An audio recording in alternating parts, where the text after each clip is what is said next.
Ininspeksyon ng City Health Office ng Dagupan City ang isang paggawaan ng ice cream sa barangay Herrero Perez.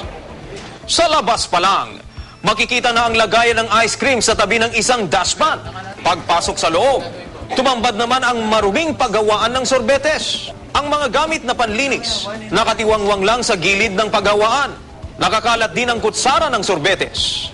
Ang mixer, kinakalawang na. Pati ang lagayan ng yelo, nabalot na ng dumi. Ang bubong ng paggawaan, inaagiw pa. Ayon sa City Health Office, ang lahat ng mga ito, lantarang paglabag sa Sanitation Code of the Philippines. Kailangan nating monitor dahil ito yung mga pinagkukunan rin ng mga isolated na food poisoning cases. No? Kailangan po nila mag-comply. At the same time po, marumi. Kailangan po nandun na ng paglilinis. Marumi na ang paggawaan. Wala pang naipakita ni isang dokumento ang may-ari nito. Kaya naman binigyan siya ng 1 linggo para kumuha ng mga kaukulang papeles sa otoridad. Susundin natin po yung kung ano yung sinabi sa City Health. Yun lang po.